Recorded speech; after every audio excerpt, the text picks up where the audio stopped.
Hello. Welcome to this candidate debate sponsored by the League of Women Voters of Marin County.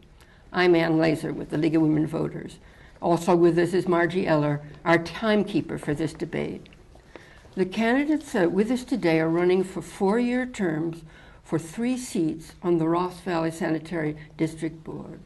The district serves Fairfax, San Anselmo, Ross, Larkspur, Bon Air, Sleepy Hollow, Kentfield, Kent Woodlands, Oak Manor, Green Bay, and Murray Park.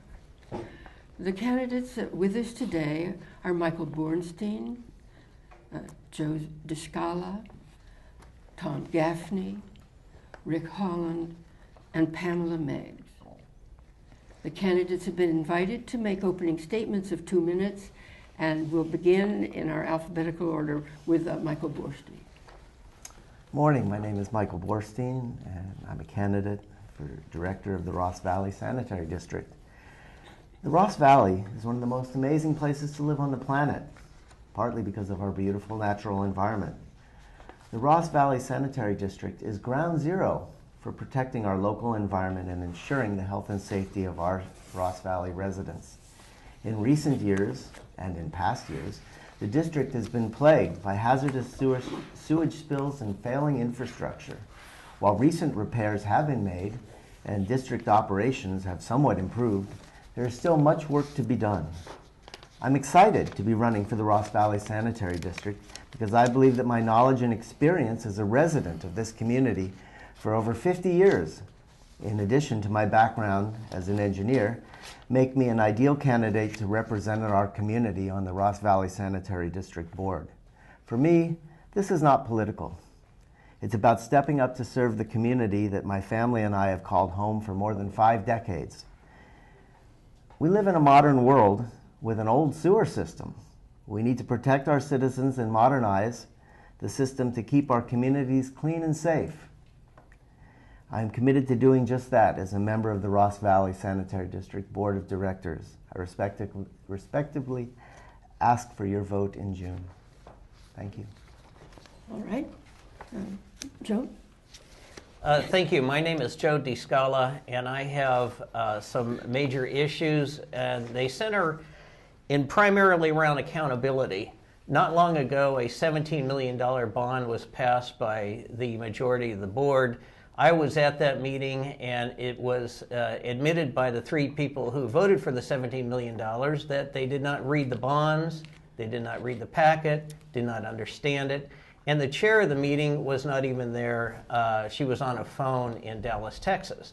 Now we're strapped with the $17 million, and it's my position that we need to have a level of accountability on this board that is new, and this is one of the major things I'm going to go after. Secondly, as to the Larkspur property, I am categorically against high-density housing on that property. At a subsequent meeting, it came out that it is heavily polluted, that there are many, many, many issues. The third thing that I'm going to do, which is I'm going to ask for a citizens committee and mention all the different areas that are represented by the district, and I'm going to ask for people from each district to be on a committee, and I'm going to have those committee members make direct contact with staff so that when people come to meetings, instead of having to dig for information or be limited by a 3-minute rule, that they will have regular meetings with staff, they will have their questions answered, and I'm going to have a Q&A on the website so that all of the questions that they have and their answers are made public so people can understand where their money is going, who's spending it, and under what circumstances. Thank you. Tom. Hello, my name is Tom Gaffney, and I'm candidate for the board of the Ross Valley Sanitary District. I've lived in Marin since I've been 5 years old. I have degrees in civil engineering and finance. And for the past 35 plus years, I've served as a financial advisor to public agencies throughout California. And I specialized in providing financial advice to wastewater and water agencies. I've worked for every sanitation agency as a consultant on various types of projects, every single sanitation agency in Marin County. I think the major requirement for the district as we proceed is for the public to regain trust in the district. It used to be that this was one of the leading sanitation agencies in the state. In the past decades, it's lost all of that luster and has made a number of serious problems. Besides instilling the public trust, I think we need to avoid litigation to the extent possible. It's been very costly over the last decade. I'm very much in favor of a pay-as-you-go replacement program. Our sewers are old. We need to replace them. We don't need to sell more debt, however. We need to do it on a pay-as-you-go basis. And I would like to establish a lateral replacement program throughout Marin County. As I mentioned, I've worked for every single sanitation agency in Marin. With my working knowledge of the various agencies, I think we can develop a county-wide program to replace laterals. Laterals are the problem that cause the water to inflow into the system, causing overflows in our system. I'm a candidate for the board. I respectfully request your vote. Okay, Rick Holland. Thank you. Greetings to my neighbors in the Ross Valley. I encourage all voters to vote in the June 3rd election. Typically, only 30% of voters cast a vote in the midterm election, and your vote does make a difference. If voters had elected fellow candidate Tom Gaffney and myself 6 years ago and not been misled by the propaganda and misinformation from the Ross Valley Sanitary District, ratepayers would likely have saved an average of $4 million a year, enough to replace more than 2 miles of pipe a year. Instead, during the past 6 years, more than $25 million has been squandered by the district through mismanagement, fines, and legal settlements, exorbitant legal costs, lobbyists, without even taking into consideration huge increases in personnel costs during the recession, PR firms, private security, etc. Rather than focusing on a 10-year plan approved by the board in 2007 and implementing best practices, the district decided to go it alone and create a huge bureaucracy, and after displacing 3 general managers that informed the board of their folly, the district hired Brett Richards, who agreed to implement the board's so-called vision. The result, as everyone is now aware, is that there were 38 sewage spills, and although many of the minor spills were the result of failing infrastructure, the 4 largest spills were operator error, all the result of faulty repair work that the district was responsible for. The scandals at the district, well covered in our local media, culminated with the incarceration of the district's general manager, Brett Richards, who is facing 9 felony counts and is awaiting trial. The district is now operating under a cease and desist order by the state, which essentially is an ultimatum by the state for the district to correct the error of its ways or be taken over by the state. The current board has presented an operations plan to the state, but is continuing the financial mismanagement of the past 6 years. Rather than selling superfluous property as recommended by the Marin Civil Grand Jury, it is proposing to increase fees between 6 and 10% per year for the next 4 years or more. Thank you for your support. Okay, Pamela. Hi, my name is Pamela Meigs, and I am a current incumbent on the Ross Valley Sanitary District. And I'd like to go over a few of my qualifications. First of all, I am a resident of the Ross Valley for about 25 years. I've been in leadership roles in different parts of the community for the last 20 years. I have served as a chair on the Fairfax Planning Commission, on the General Plan Advisory Committee, and I also have initiated the open space for the town of Fairfax. I'm also a registered nurse with 25 plus years experience, and I have a master's degree in community health. I have volunteered for many local and national campaigns, and I have lived in the community since 1987. My passion is to serve the community as best I can, and I have been a servant of the community since adolescence. So my philosophy, it comes from doing the greatest good for the greatest number. I firmly believe in involving the community in the decision-making process. And I also understand the critical importance of planning effectively and efficiently for a sustainable future. My hallmark for my campaign is to protect the health and safety of the community. As an incumbent since 2010, I've protected the ratepayers both financially and environmentally. I understand the critical importance to continue to protect the ratepayers, especially on the budget, since I'm on the Finance Committee, but also for the health of the environment. And last, trust, building trust into this community over our past is probably the priority, is what I'm seeing currently. I will continue to be devoted and diligent in solving our sewer replacement problems in a timely manner. I respectfully request your support to continue my efforts for the Ross Valley Sanitary District. Now the candidates will answer questions, and we'll start this time with Joe. The district has a reputation for strife and discord among board members and between board members and staff. Have those stories been accurate, and how do you think things are now?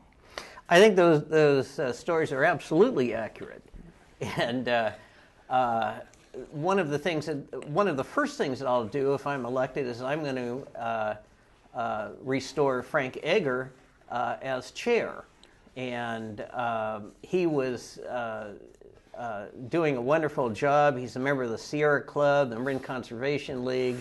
And he was also, at the meetings that I attended, he was the person asking the right questions and trying to get the information.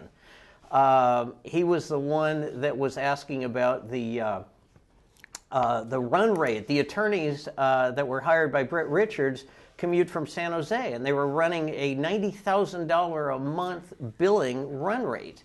And this is just wholly unacceptable. As a deputy district attorney, I can tell you that many of these issues will be resolved. We need to get to 3-2 going in the right direction so we can respond to the needs of the people. The 3-minute rule has to go. And people have to know when they come into these meetings that they're going to be heard and they're not going to be muzzled. And when they ask questions, they're entitled to answers. I've attended meetings where there's just no answers, and people that vote and pay taxes need answers, and they need accurate answers. Thank you. Okay, Tom?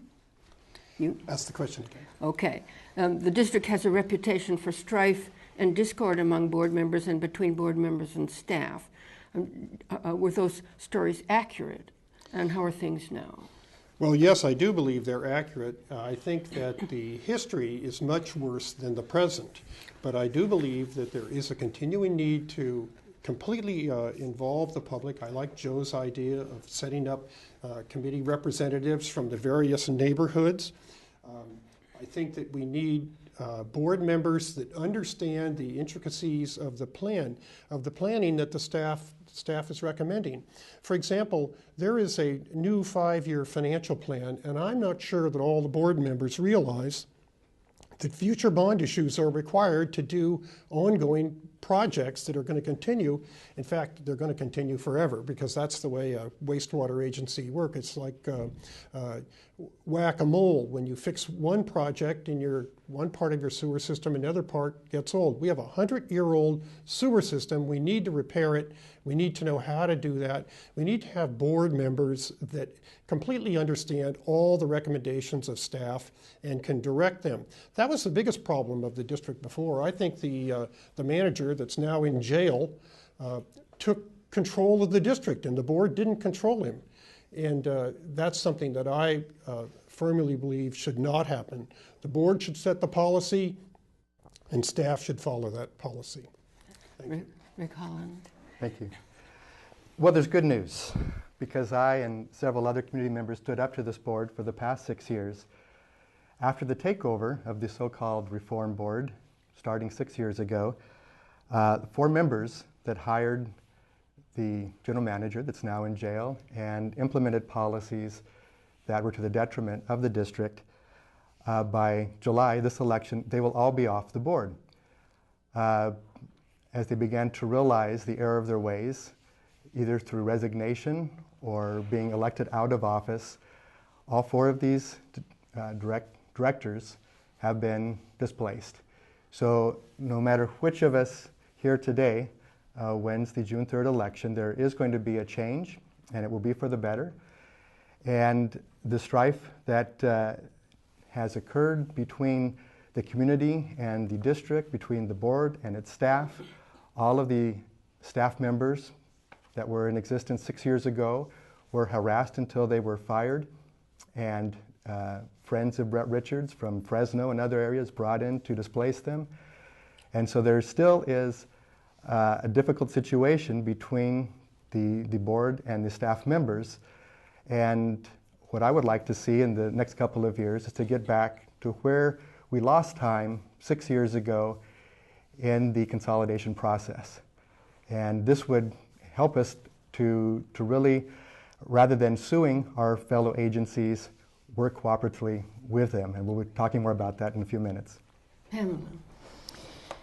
Well, I've been on the board for the last 4 years, so I can attest to, yes, some very difficult situations. And a lot of it was a lack of professionalism. We did not have a human resources. I don't think there's never been a human resources program there.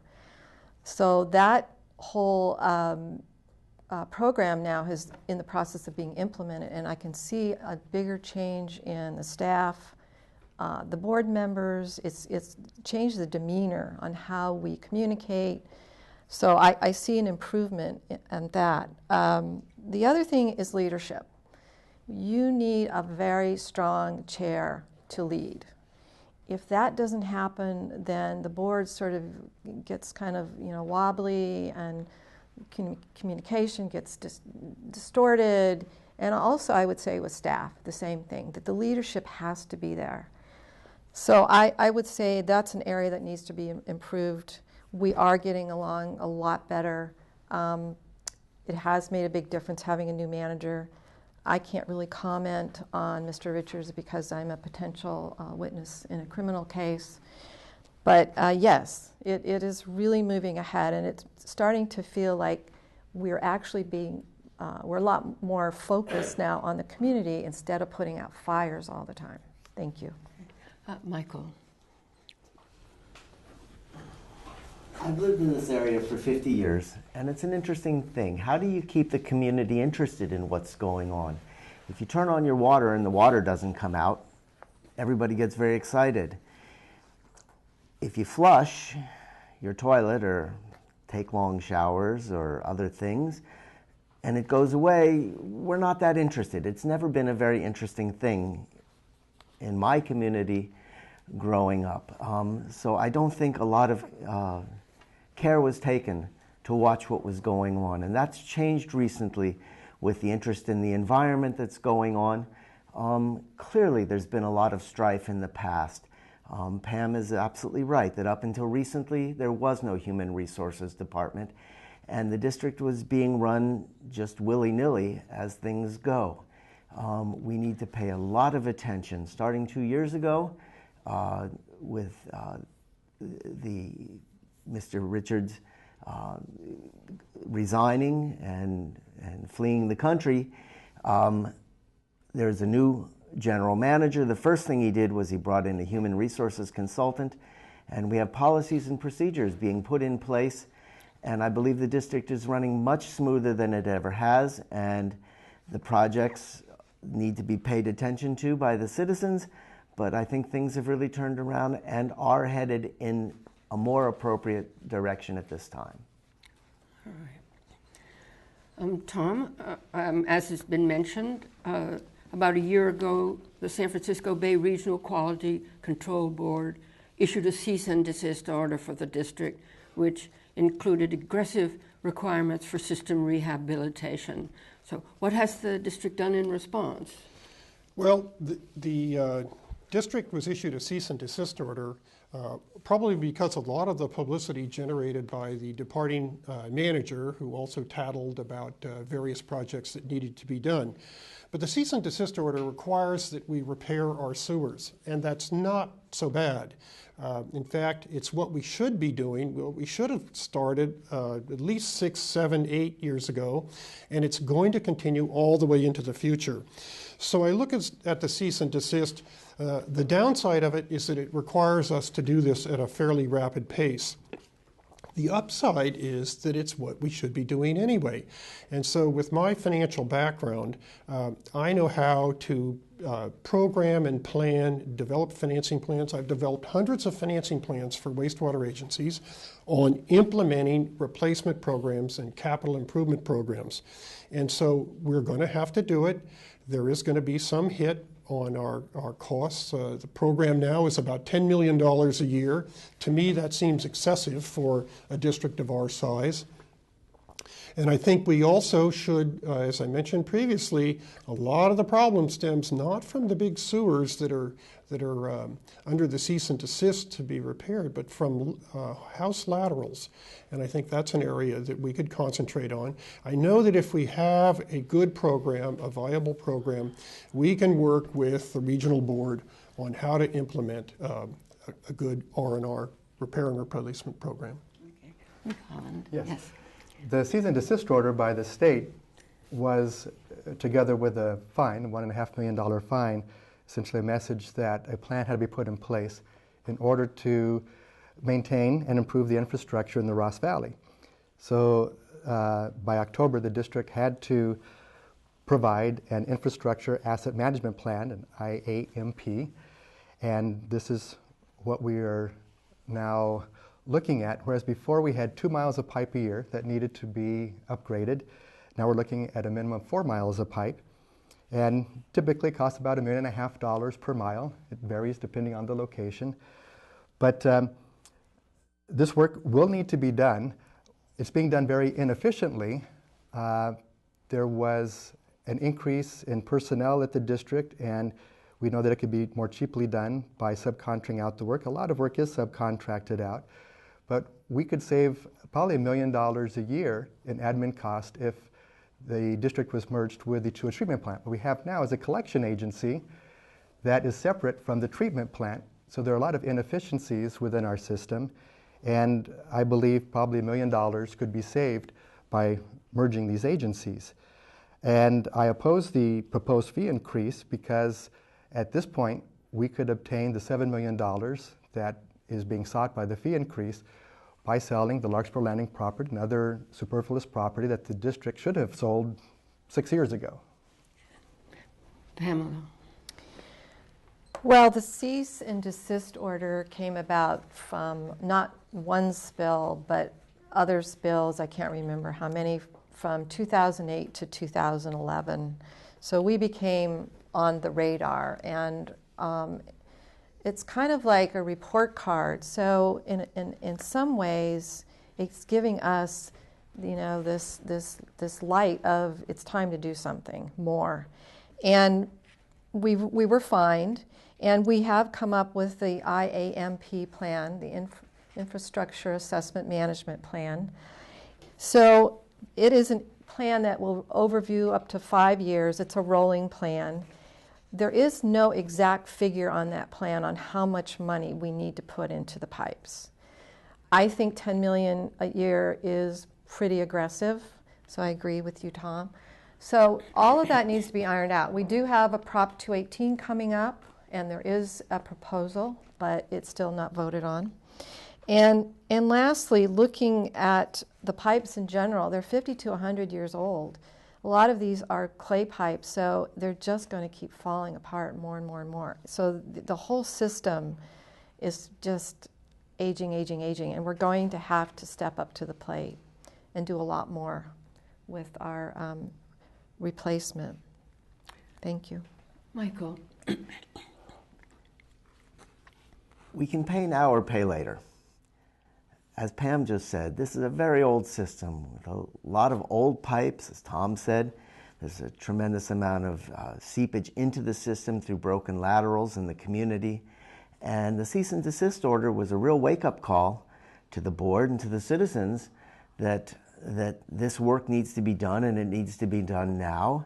You can probably always find fault with everything. When the current when the current general manager came in, it was a crisis time. There were many things that had to be turned around, not only fixing of the pipes, but fixing of the internal infrastructure of the personnel in the sanitary district. I already mentioned about hiring the human resources consulting firm to help to fix that part. My understanding at this point is that the The district is working very closely with the state, and that the state is pretty pleased with what we've done so far. More work needs to be done. I'm actually in favor of the rate increase at this time because last year the district had to borrow money from the Central Marin Sanitary Agency to pay for the repairs. We should be able to pay for the repairs as we go and not have to borrow money in the future. At the same time, we need to build up the reserves so that we have money in case of emergencies in the future, that we don't have to ask for more at that time. Okay. And thank you. Within 60 days of my election, there is going to be a construction schedule posted on the website. Replacing the, I intend to pull $2 or $3 million out of overhead very, very quickly. I want all of the vehicles on alternative fuels. I want to see solar, and we're going to have things happening. We're going to have door hangers on people's doors. We're going to have a website that people can understand. Now, we do have the money, and we're going to get started very, very quickly. The technology is there. The staff is there. We have the employees there. They can all do it. We can get started. And there are reserves and there's money. The other thing is that we cannot keep putting on more and more and more buildings like high-density housing, and then everybody says, well, we need more money to fix the system. We have to prioritize, and prioritize means fix the system now. We're not going to put another wind cup in on the Larkspur property. The traffic, it's a choke point there. It's a traffic issue. The place is polluted. We have to knuckle down and get going. And not people talk about tomorrow, tomorrow, tomorrow. It's now. Let's put the construction schedule together. Let's have our citizens committee there. Let's have our citizens committee meeting with staff. And let's get the questions answered and let's get going. Thank you. all right. Next question, Pamela. Tell us about the district's rate structure and whether it can meet the needs that have been identified. The rate structure, you're talking about the rate differential structure that we just put out for a study? Tell me about that, too. Okay, so we recently just did a study for the rates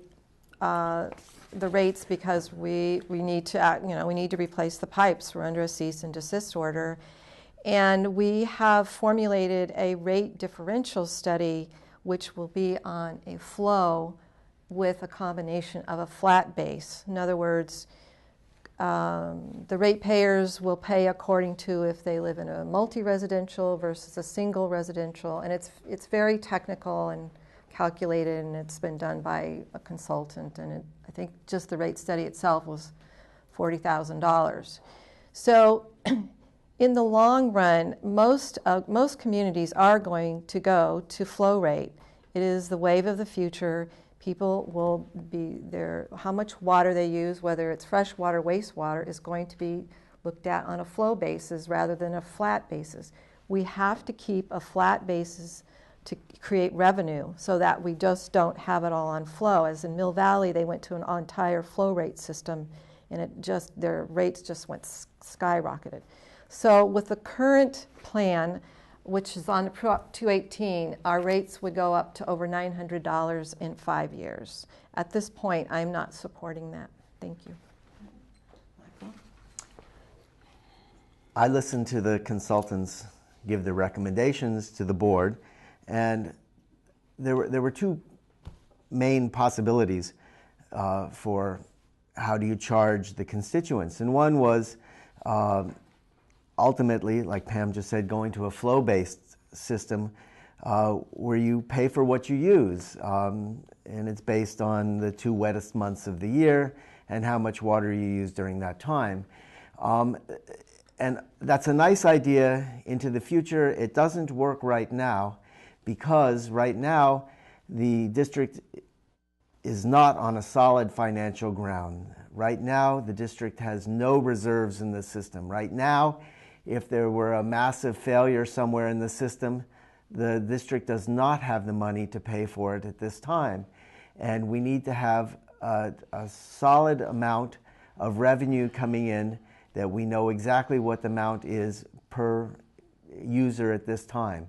And using the system that they've set up now, whether it's the commercial or the single unit dwelling or the multi-unit dwellings rate system that they've recommended to implement, we need to do that at this time so that we can have a revenue that we can count on to do the improvements that need to be done over the next few years.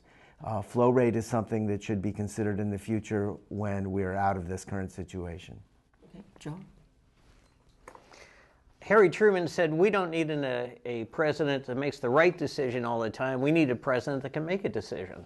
And the decisions are that we cannot have unfettered access to the system through high-density housing, which is going to cause traffic and all these different issues. We have to say no more, and we have to fix it. And there are reserves. They just passed a $17 million bond. As a result of that bond, they paid off a lower interest rate loan that generated a $89,000 prepayment penalty. Now, this is the type of thing that I am going to stop and not allow to happen any further. We have the money. We need to have people with the resolve to get it done. And I'm going to see that it gets done. I'm going to post, I'm going to have our committee right there, and we're going to get going on this. Thank you. Okay, Tom? Yes, thank you. I've personally done about 200 wastewater rate studies over the course of my career, and I've looked over their rates. They are recommending, the recommendation is out for a 5-year rate increase. Last year, the district had to borrow from the county to actually meet their cash flow. What reserves Joe is talking about is proceeds from a bond issue, and there's about $7 million, but there are projects that are going to eat that up.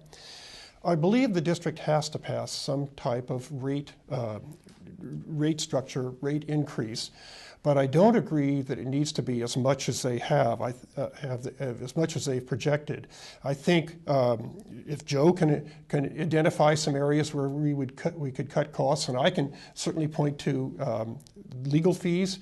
I think we can reduce the amount of the pay-as-you-go program, get it down something that's more reasonable. About 7 years ago, I did a financing plan for this district, and we had $6 million a year for the repair and replacement program, and now it's up to $10 million. So there's areas there where we can save money.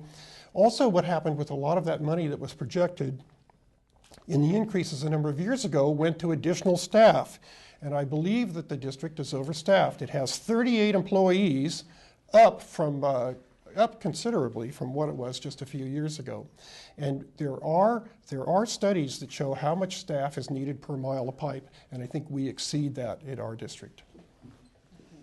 Rick? Yes.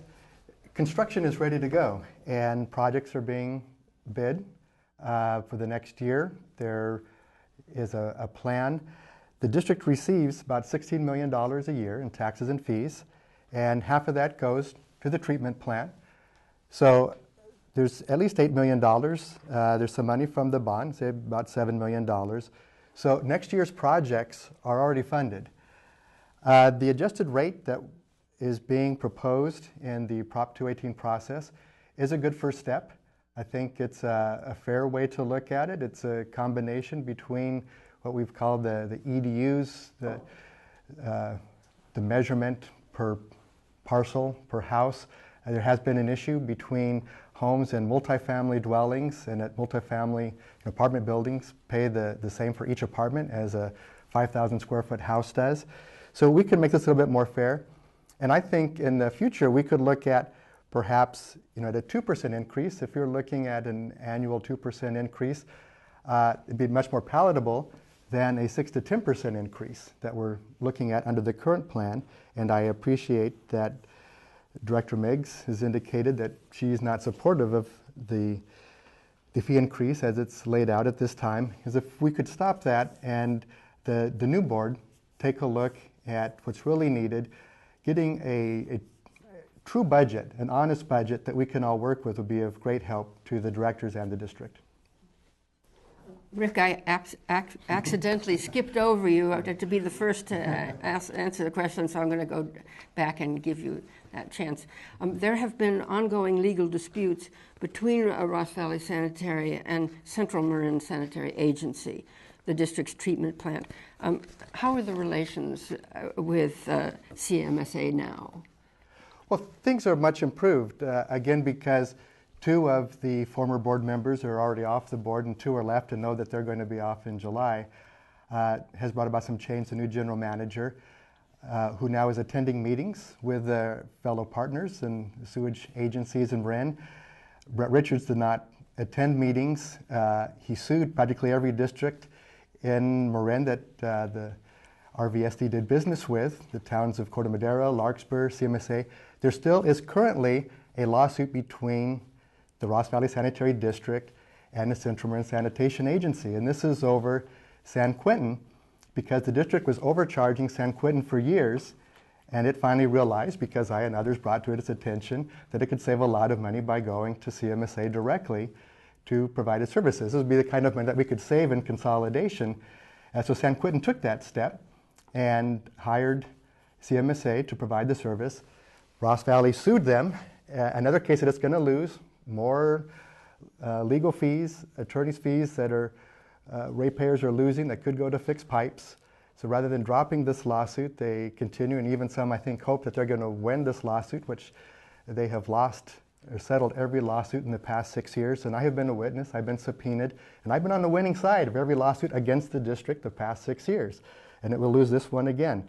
So I think the new directors should just tell the attorneys that we're doing away with this lawsuit, and relations will improve. Repeat the question. I had skipped over Rick, so you're number 2 now. Okay. Okay, you want me to read the question again? Yeah. Right. There have been ongoing legal disputes between Ross Valley Sanitary and Central Marin Sanitation Agency, the district's treatment plant, and how are the relations currently?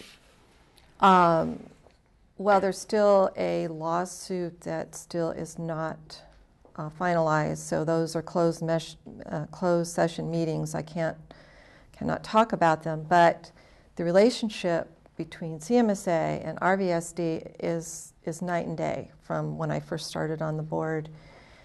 And it's true, Mr. Dow does come to our meetings. I'm also on the finance committee for CMSA, and they are a great group of people to work with. Occasionally I hear about the CMSA meetings through the JPA, and there is nothing that I have heard in a long time that has created any discord, disrespect, even though there's a current lawsuit going on. So I have to say it's pretty amazing how people have worked through all of that stuff in the past and created a lot of openness, transparency, and professionalism. Thank you. Michael? The CMSA is an amazing organization. It was really well thought out in the 1980s when it was constructed, and the 4 different districts that feed into it currently.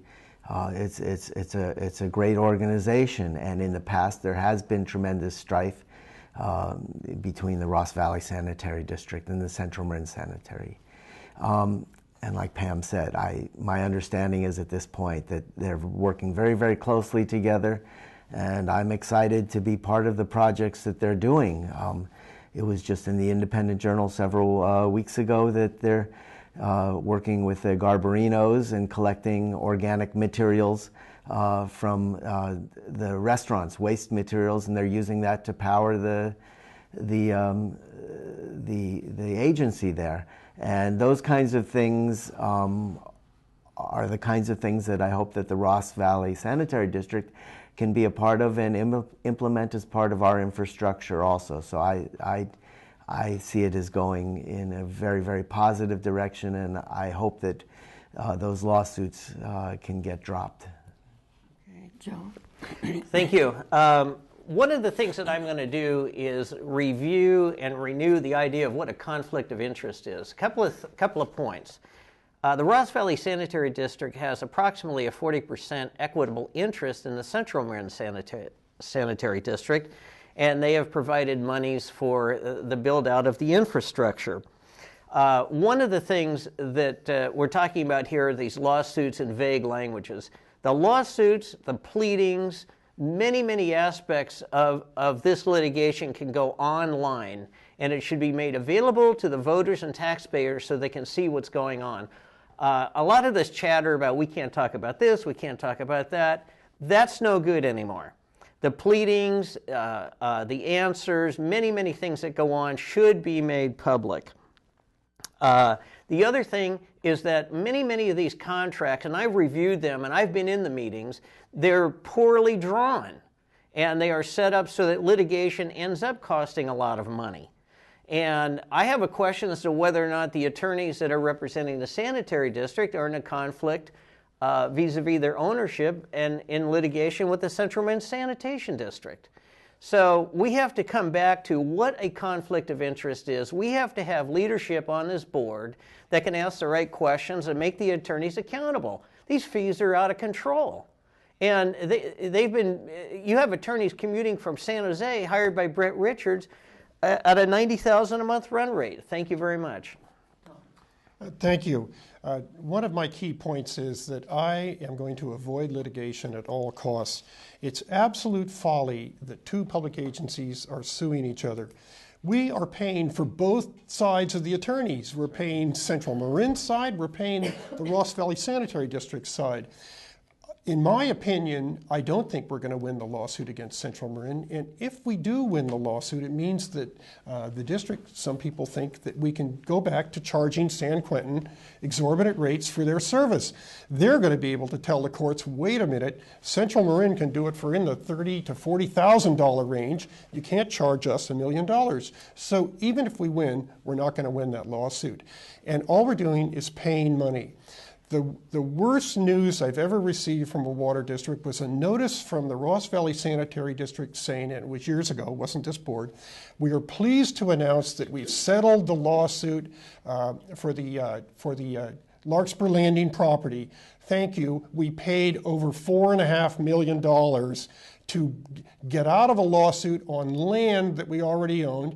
We'd already spent about $2 to $3 million, I'm not sure exactly, on that lawsuit, so we paid well over $7 million to get back land that we already owned. And that's some of the folly that lawsuits contribute to. Thank you. Okay. Michael, is the district planning to sell some of its land, and should it sell some of its land? Absolutely. My understanding is that the Larkspur Landing property had actually been in contract to be sold at one time, and the buyers backed out and sued the district, and that was a big problem. I believe that we shouldn't spend a single dime to fix up that property. It should be offered for sale, and whoever buys it should be required to fix all of the difficulties with the pollution that's there. If we were to fix it ourselves, we would spend a ton of money, and who knows when it would be sold, and we don't have the money to do it. It would be, there's a tremendous backlash now against the Wind Cup development in Corte Madera, and the city of Larkspur would have to determine what kind of building could be done on that property. But that would be up to them to do that. We should not spend a dime to fix up the property. It should be sold, and the community should determine what kind of development should be there. Me? Yes. Okay. The property is horribly polluted, and the extent to which it is unknown at this time. It is a non-delegable, non-transferable, non-assignable liability. We cannot, under any circumstances, move that liability because we are on title. So, that property cannot be sold in a normal arm's length transaction and with us passing along the environmental issues. So what do you do? Well, I'm going to bring in, as I said, my committee and the people that we represent, and we're going to sit down and we're going to talk about this thing. Because I'm going to do something that's almost unheard of in politics in Marin. I want to vote the way the people who elect me want me to vote, not something that I dream up. So at the moment, we cannot sell that property. It needs huge environmental review. It's going to require many, many, many different aspects to be looked at, and we just can't answer that right now. So in my opinion, we have to wait, we have to study it. I want to bring the community in and see what they think. Thank you. Actually, we own 2 properties that probably ought to be sold. And as far as the Larkspur Landing property goes, we are, as a district, a pollution abatement district. I believe that we have a responsibility to clean up that site. If we want to sell it or if we don't want to sell it, we still have the liability, as Joe mentioned. We've got to clean it up. It has PCPs on it from paint. They demolished the structures. They were painted with this paint that controlled PCPs, and now it's in the ground. Evidently, it's inert, but I don't know for sure. I believe that we should clean it up and then decide what to do with it. Now, I am very much opposed to high-density development, and that the proposal, at least in the general plan amendments, is for more high-density development on our side. And I certainly am not in favor of crowding that area. It's a traffic jam right now. I commute through it most days. It's a mess. The other property is the so-called Reform Board bought an office building and repaired it for extensive cost in San Rafael. It's not even in our district. And so I think we should have offices in our district, if nothing else. And we could put them on our site. There are various options. But I think we've got decisions to make on 2 properties, both of which the previous board, not necessarily this board, but completely bungled. Yes. 3 real estate scandals during the past 6 years have squandered around $25 million of ratepayers' taxes and fees. And we're looking right now at the Larkspur Landing property, which I have said should be sold rather than increasing fees. And what is required, as a realtor, this is pretty straightforward. The district was in breach of contract because it did not clean it up. So 6 years have gone by with inaction. And this is how this district has been run. So we need to start with a new board. And what you do is you get an assessor, you get an assessed value, and what we have to tell the state is what we would expect to earn from that site. It doesn't matter if it's in a year, 2 years, 5 years, but once we have an idea of the income that will be generated from there, and as Tom mentions, about $3 million that could be made from the office building in San Rafael, which the district paid about 30% over market value for on a building outside of the district. So I figure there's probably $5 to $7 million easily in those 2 properties alone that sometime in the next 5 years would be revenue to the district. And this is almost equivalent to what they're looking for in the fee increase. That's why I'm saying that there's not a fee increase needed at this time. Currently, the project that had been approved called for 250 housing units, a hotel, retail space on this property. And what the district could look at, because Larkspur will determine the density and what is approved for that property. Another party that could be interested is the Golden Gate Bridge District to put a parking lot, or it could be sold as a park. I personally have no interest in what's being sold, just as long as it's sold. Okay, so I am on the Larkspur Landing Development Committee, the standing committee through the Ross Valley Sanitary District. Frank and I are on it. And we have been going to a few meetings. We just had a meeting, 2-hour meeting to open it up to the public on what do they want. Because really it's their land. It is the ratepayers' land. So just a little bit of a history from, and this is maybe a little vague, but it's probably going to cost $4 million to clean it up. And most of the people that came to the meeting the other night did not want us to sell the land. They're very upset about density and the whole TOD planning, which is the transit-oriented density plan for the train. So I think it's up to the people. I know each board member is going to have their own, what they believe in or how they think they should sell it or whatever. There is many opportunities there. We could have a new building. We could have a parking lot. The parking overflow from the Country Mart and the ferry is a mess. And we do overflow parking for Giants games. We've done that there. And then there's the issue of open space, which is for everybody, and it's forever. And that, of course, the land would be locked up and you wouldn't be selling it. Personally, if you had a parking lot, that would be income. You would continue on for many, many years, which would be revenue for the district. Thank you. Okay. That was the last question. And before I go to your closing statements, I have some information for the voters. Election day is Tuesday, June 3rd. The last day to register to vote is May 19th, 2 weeks before the election, or to re-register if you have moved since you last voted. Requests for absentee ballots must be received by the Elections Department by May 27, 1 week before the election, and early voting opens at the Civic Center, room 121, on May 6th.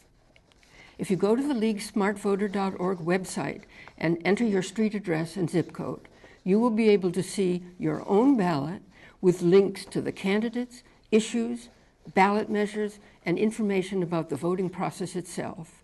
In addition, our website, marinlwv.org, has many other online resources for voters to research facts and campaign financial information. So now the candidates will make closing statements of 1.5 minutes, and we're going to reverse the order and start with Pamela. Okay, so I'm going to talk a little fast here. I am up for re-election, and I'm just going to define some of the things that I would like to continue to do. First of all, I would like to continue to create better working relationships. I have created that recently by inviting other townships to meet with us. It's created a lot of open doors now and a lot more trust. I want to continue to promote transparency and leadership and professionalism from the board members and the staff. I also want to continue to improve the health of the environment by implementing replacement of the sewer infrastructure in a timely manner. I want to also continue to be diligent with the budget to create financial stability for the Ross Valley Sanitary District. I also want to continue to utilize our IAMP assessment plan for the next 5 years. I also want to improve education. I think our district lacks education and public outreach significantly, not only to children, but to everybody out there. You know, what does a spill look like? A lot of people don't even know what a sewer spill is. They think it's a water leak and it takes many days before they call in. I also want to advocate for a great water recycling program for toilet flushing, and also to really look at all the hazardous waste that is goes into wastewater. I don't think we're doing enough education on that. I want to improve that. Also to look at a better emergency notification system. I think ours is very lacking currently. Thank you. Okay, Rick. Right. To continue to allow the mismanagement and inefficiencies at the district in the coming years would be an immensely worse decision than voters have made the past 6 years. Voters must not continue to be misled by the propaganda of the district and its ill-advised policies. It is way beyond time for a change. Join me in bringing about change to Ross Valley Sanitary District. One of the first things that we can do here in the next few weeks is oppose the fee increase. Passing the fee increase rests in the hands of Director Meigs. Her vote is the deciding vote on whether this will pass or not. And I would like to ask her to vote no for this. That would give the new directors a chance to come up with a responsible budget for this district, something it has not seen in over 6 years. With regards to the property, as I have stated, I feel selling the superfluous property of the district should be undertaken before raising ratepayers' fees. And I look forward to holding a community meeting and looking at assessed value of the properties that the district holds, determining what is the best use for those properties and what the community would like to see happen there, whether it could be an ongoing revenue source, whether it could be one time and put that money into fixing the pipes, the discussion around housing density. And I'd like to mention that the Marin Association of Realtors has suggested that there be a cap of 20 units per acre on all new construction in Marin. And this goes with what Assemblymember Mark Levine has also recommended the state, that Marin be a rural district and not an urban district. Thank you very much. Oh, thank you very much. From my education and professional experience with over 35 years working for public agencies, I believe I'm by far the most qualified candidate to be on the board of this district. I have a working knowledge of all the other wastewater agencies in the county, and some of our programs, if you think about it, aren't just local. They're related to other districts. For example, a lateral replacement program should be implemented countywide and should be worked through with the realtors. Any progress we're going to make on public agency pensions doesn't need to be, and it in fact can't be, unilateral. It needs to be worked on a regional basis. I think with my contacts and my working relationships, I can help with that. I'm very much interested in a stable financial situation for our district. I think we can work to reduce costs and to come up with rate increases that are more realistic. The best situation for rate increases is something that's pretty close to the cost of living, and that should provide a considerable amount for replacements, a good ongoing pay-as-you-go replacement program. Thank you for this opportunity. I respectfully request your vote. Okay. Joe? Thank you. If I'm elected, you're going to see a construction schedule posted within 60 days. Number two is my advisory committee is going to get answers to their questions. We have a lot of very intelligent, very smart people that I'm going to look to for guidance on what to do with these major issues. I don't want my advisory, the people on that committee, to have to fight for this document and this answer and that answer. I'm going to set up regular meetings with my committees with staff. And staff will attend those meetings and they will answer the questions of the voters and the taxpayers. With that knowledge, we will make intelligent decisions together. Instead of having people come to the meetings, I will go to their meetings. As to the development of the property, let me make it very clear. My opinion right now is that that property cannot be developed for high-density housing. The Water District tells us to watch out for the use of water, that we're in a drought, this and that. So we can't keep developing when the Water District is telling us not to develop. So we have to be fiscally responsive. We're going to know what a conflict of interest is. We're going to cut costs. We're going to use alternative fuels. And we're going to make decisions, and we're going to make them in concert with the people that vote and pay the taxes. And if you vote for me, that's what you're going to get. You're going to have a decision. Thank you very much. All right. And Michael? I understand that people are very concerned about the history of the Ross Valley Sanitary District. And over the past 2 years, I think tremendous progress has been made and that many things have turned around. The infrastructure is being repaired at a much faster rate than anybody had previously thought might happen. The infrastructure through the human resources consulting has changed things and turned things around, all for the positive. The working with the Central Marin Sanitary Agency has also become much more positive. So I look forward to working with the current staff and continuing the work that they've done. The rate increase that's being proposed is a 5-year increase, but it's a rolling 5-year increase, so that it's not set in stone every single year for the next 5 years. It can change each year, and every year you'll see another 5-year rolling forecast. It was very aggressive, and that's why some people are concerned that it is high. I also look forward to helping with community education. I don't think our community is aware of what is going on with all of our pipes and how does their waste get to the Central Marin Sanitary Agency. And it is extremely important that we fix those laterals.